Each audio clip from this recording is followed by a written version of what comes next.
In the summer of 2021, I hadn't taken a bike tour since 1987, right after I'd gotten out of college.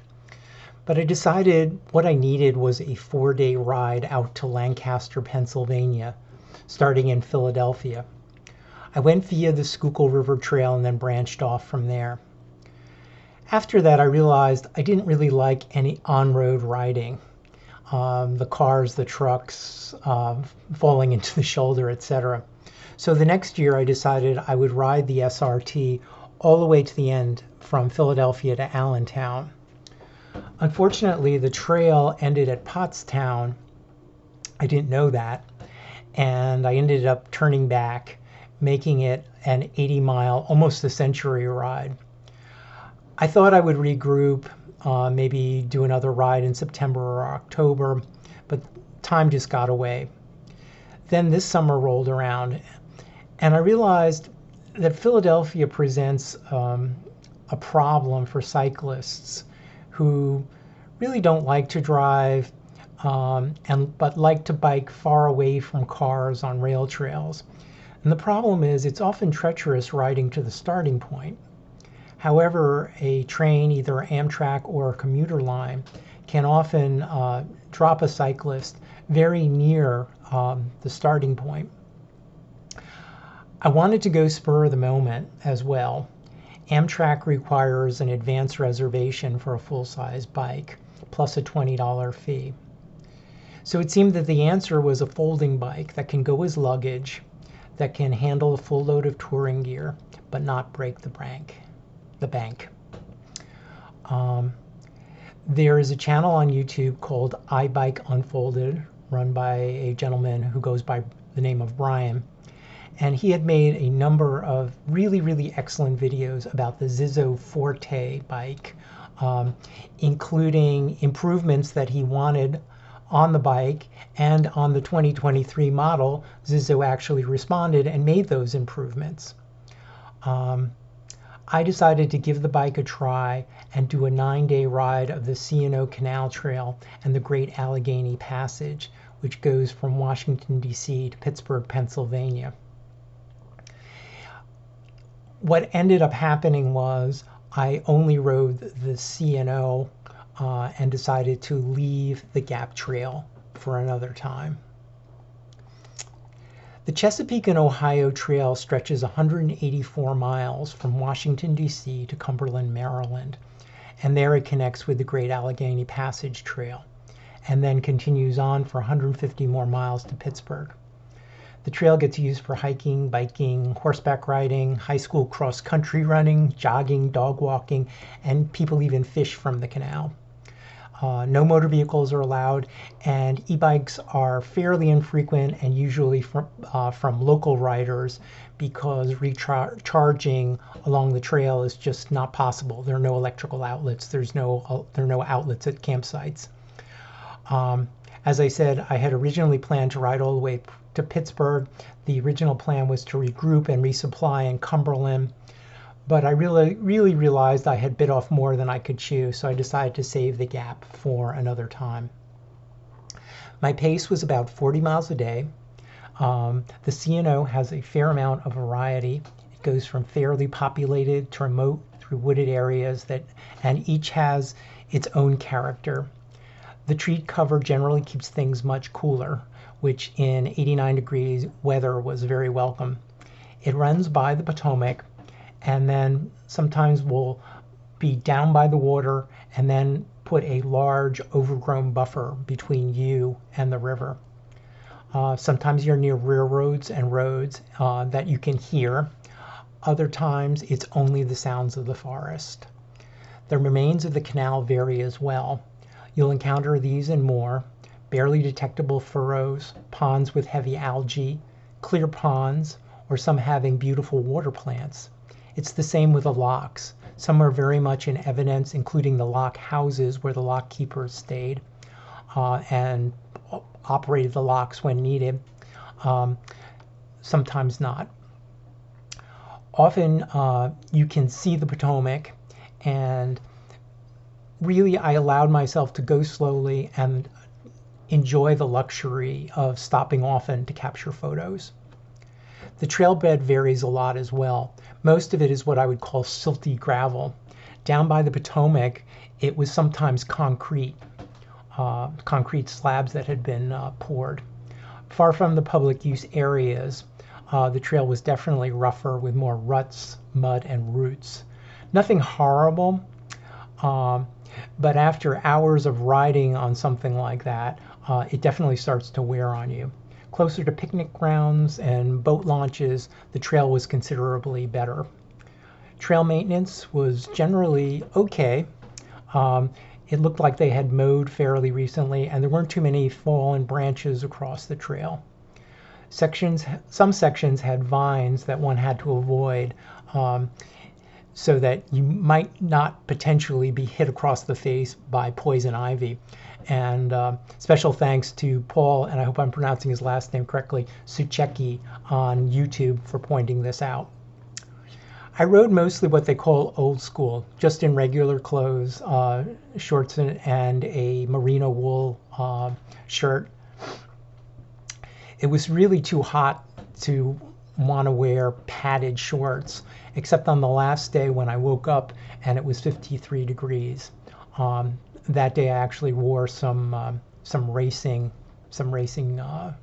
shorts.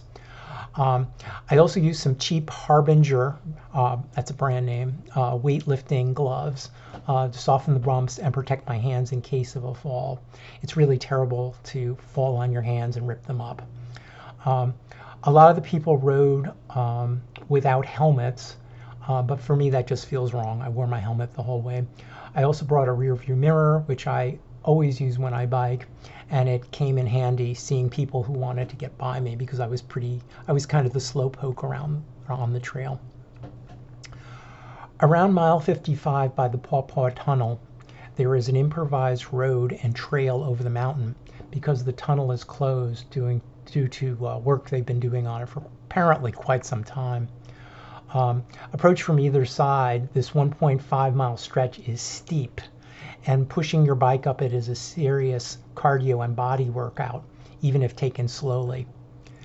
I came up from the Pittsburgh side, which has a very steep switchback road. The DC side, I came up from the DC side, which has a very steep switchback road. The Pittsburgh side is a single track with loose rock and 2 trees that you have to heft your bike over. This was the side that I went down. Luckily, I was wearing good walking shoes that had fairly good traction, and this helped a lot as I came down the trail. My whole bike with all the gear weighs about 75 pounds. Not too terrible. However, right after I came off this part and was back down to the trail, I encountered a rider on a fully decked out exhibition bike. This is the kind of bike that you might use to ride, for instance, from Cape Town to Cairo. Probably weighs about 150 pounds. And he looked pretty burly, but I really wonder how he did. Hey, just a quick little video vlog. I guess that's kind of redundant, but just a quick vlog. I found this great little campsite right after I did the detour around the Paw Paw Tunnel, which was quite unbelievable. I don't think I have ever exerted myself that much, probably in the last 20 or 30 years. I mean, my heart was just, and my breathing, I mean, it's just 1.5 mile, the first maybe 2/3 of a mile, just, straight uphill, and then coming back down was also not easy as well. You had to walk the bike and cross it. At least, I think there were 2 logs I had to cross. You had to pull the bike over the logs, pretty much dead weight. But this campsite was just waiting for me, which was just so perfect. Now, I'm not really sure it's a true hiker-biker campsite, but it's sure set up like one. And at this point, it's about 6 o'clock in the evening. I don't think anyone's going to come and evict me. And even if they tried to, I don't think they could get me to move. So I've got about a 24 mile ride into Cumberland tomorrow. That should be pretty easy. I mean, it's just, just along the canal path. And then I'm going to see if I can get an Amtrak back to Philadelphia for Sunday. There was no shortage of hiker-biker campsites along the way. Most are for a single camper with one picnic table, a chemical toilet, and a well with a hand pump. Sometimes if there were more campers, they would make room. There was always plenty of room to pitch a tent, and the one picnic table we just shared. And some people socialized, some did not, which was fine. I had 2 sites completely to myself in the 4 nights. Sleep was sometimes a little bit fitful due to the sounds of nearby train horns or planes overhead. Usually went to bed very, very early, like around 7 o'clock, and would wake up at 5. So if there were a couple of cycles of waking up and falling asleep, I still felt rested. I encountered 4 wells along the route that did not work or were dry. And of course, that's a no-go if you're in a camp. You have to be able to draw water, cook, clean, wash up, etc. Only 1 well was actually treated with iodine, even though most of what I had seen online says that they all were. I was able to improvise using a LifeStraw is the brand name, system, using electrical tape to create a seal to an empty Poland Spring bottle. And I was able to squeeze the purified water into my water bottles. The LifeStraw is basically a reverse osmosis filter. I topped off my bottles whenever possible since I found I was drinking water. I was just going through it like mad in the 80-degree weather. I also had a Brita filter bottle, which helped to take a lot of the sulfurous taste out of the water. The water was especially sulfury at the DC end of the trail. I also had some energy drink tabs that I would occasionally add and then dilute to improve the flavor as well as replenish my lost electrolytes. Sometimes the campsites had access to the Potomac, although sometimes that day's end dunk, as I called it, could be a silty, messy affair because there was so much particulate matter at the shoreline. It was mucky and muddy. I'm not a clean freak, but the chemical toilets that were not in the public rec areas were, well, gross. They were overfilled, lacking toilet paper, and only one was equipped with hand sanitizer. That was at mile 16 where there were 4 of them. So be sure to bring a spare roll of toilet paper and a bottle or 2 of hand sanitizer. Note too that there are no garbage receptacles anywhere along the route. You have to pack out anything you pack in, and that's for the full distance of the trip. Surprisingly, it was not very buggy for August. I got a few bites, and I really try not to get mosquito bitten. I'm very, very allergic. I'll just be itching like mad for hours. I also used a natural tick repellent containing geranium oil for my legs, and I also would wear fairly high socks, almost 3/4 of the way up my calf, that I would spray. And I also used a lemon eucalyptus formula for my upper body to keep away the mosquitoes, and that worked very well. Speaking of wildlife, I had many deer sightings. I saw rabbits, herons, ducks, and even a large black snake. Luckily, there were no raccoons or bears. I kept my food on the bike. I didn't use a bear bag or a jar or anything.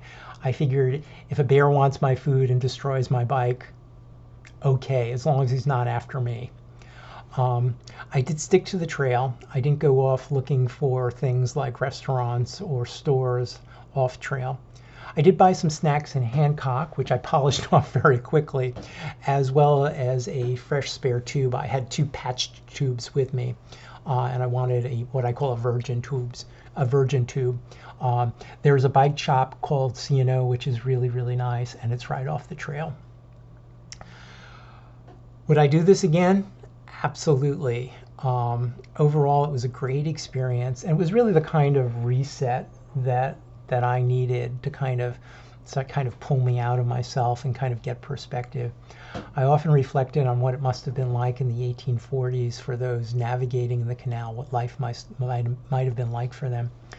It also made me realize how for granted we take clean water, indoor plumbing, and the convenience of having a permanent home and shelter